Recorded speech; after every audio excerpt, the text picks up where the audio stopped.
A very warm welcome to you from all of us here at Revival Waves of Glory Ministries. Today, we're doing a deep dive into Bill Vincent's incredible book, Faith in Action. Now, this isn't just another book. It's really a practical guide for anyone out there asking that big question. How do I actually live out my beliefs in a world that often feels like it's going in a completely different direction? The author does a beautiful job of framing this not as some strict rule book, but as a really heartfelt journey. So let's explore the key lessons together. Right at the very heart of the book, we find this powerful line from 2 Corinthians, "For we live by faith, not by sight." This single verse perfectly captures the core challenge the book is trying to tackle. How do you put your trust in what's unseen when the entire world around you is screaming to only trust what you can physically see? The author makes a compelling point that it's precisely in these challenging, more secular times that our faith really gets the opportunity to shine its absolute brightest. All right, so here's our game plan for breaking it all down. We're going to walk through 5 key ideas from the book.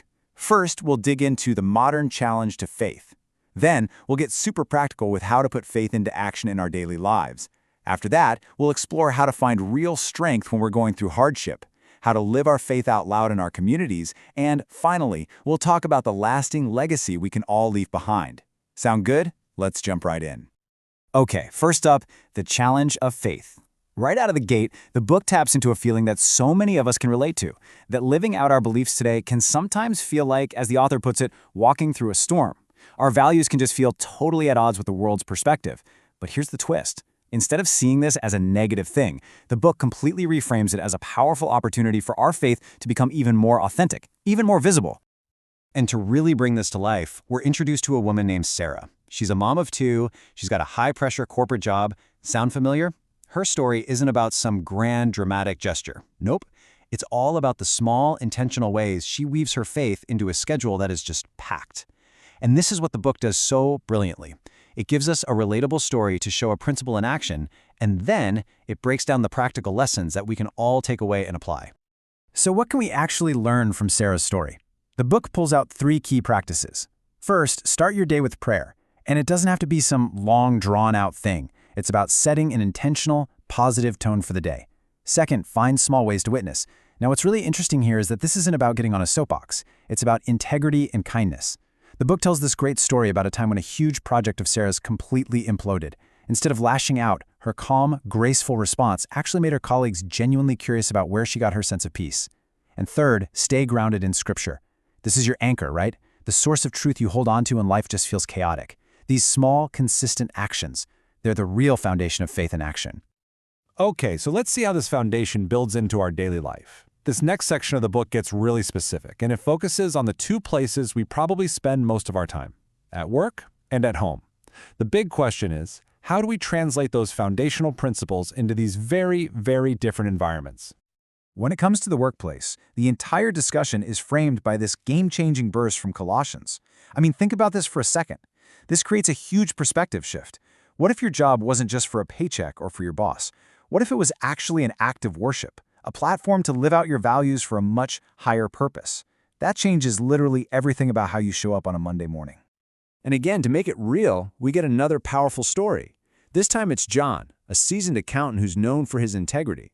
And he faces this major moral test when his boss basically asks him to cook the books, to manipulate financial reports to make the company look healthier than it really is. It is that classic moment of truth where professional pressure is in a direct, head-to-head conflict with personal faith. So what does John do? He respectfully declines, explaining his ethical boundaries. And that difficult decision gives us 3 really clear takeaways. First, let your work reflect your faith through just plain excellence and dedication. Second, stand firm in your values when you're challenged. The book points out that John's integrity in that moment became this silent but incredibly powerful testimony to his colleagues. And third, be a source of encouragement. A simple, kind word can totally transform a competitive workplace. All right, so let's shift gears from the office and bring it home. For this, the author uses that famous, powerful declaration from Joshua to ground the entire chapter on family life. In a world that is constantly pulling families in a million different directions, the book really digs into how we can be intentional about creating and nurturing a faith-filled home. Through the story of the Johnson family, who kind of realized their faith was taking a back seat to their busy schedules, the book lays out 3 core strategies. First, set up regular family devotions, even just a simple, consistent time to connect over Scripture and prayer. Second, serve together. The Johnsons started volunteering at a local food pantry, and it strengthened their bond not just with each other, but with God. And third, create your own faith traditions, like meaningful ways to celebrate holidays or even just a daily prayer ritual.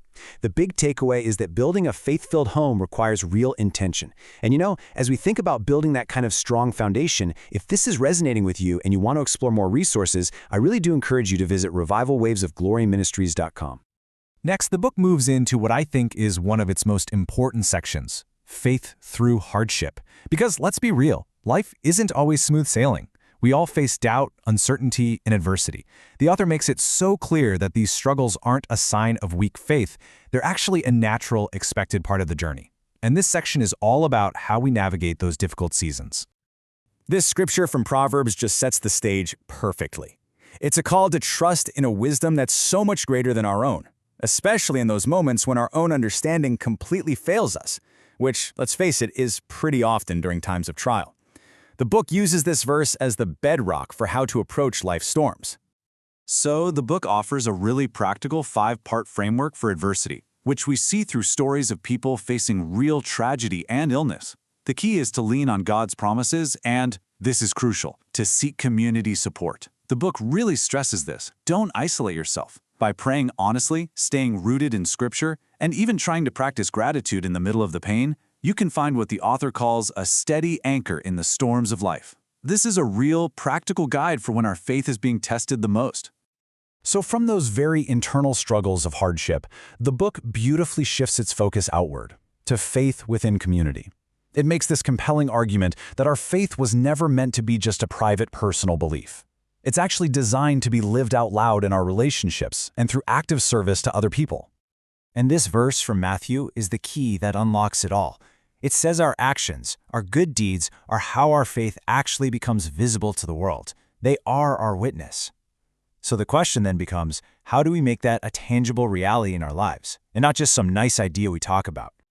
Well, the book doesn't leave us hanging. It outlines a clear 4-step method for making a real community impact. First, identify actual needs by researching local challenges instead of just guessing. Second, involve your family. Turn service into a powerful activity for bonding and teaching. Third, partner with local organizations to maximize your impact. There's absolutely no need to reinvent the wheel. And finally, use your unique gifts. Whether you're a fantastic cook, a builder, or just a great listener, your personal talents are your greatest tools for serving others. And all of this brings us to the final, culminating theme of the book, leaving a faith legacy. This section really challenges us to think beyond this present moment and to start considering the long-term impact of a life that's lived by faith. What are we going to leave behind for the next generation? The author uses this incredibly powerful reflective verse from 2 Timothy to frame the entire discussion. It speaks to a life well lived, a faith journey that's been completed with integrity. And really, this is the ultimate goal of building a legacy, to one day be able to look back and say that we have kept the faith, and we've successfully passed it on. So how do we actually do that? How do we build this legacy? The book offers 5 final keys. First, share your faith story. Your testimony is unique and it's incredibly powerful. Second, invest deeply in your relationships to have a lasting personal impact. Third, model faith in action, because you know the saying, more is caught than taught. Fourth, be intentional about teaching and mentoring others. And finally, pray for future generations, trusting that God's work is going to continue long, long after we're gone. So all of this leads to one powerful final question to think about. It's not just what you believe, but how your daily actions at work, at home, and in your community are actively shaping the legacy you will one day leave behind. The book makes a truly compelling case that a life of intentional faith creates a ripple effect that can last for generations. For a much deeper exploration of these topics, we again highly recommend visiting revivalwavesofgloryministries.com. Thank you for listening to the Deep Dive podcast.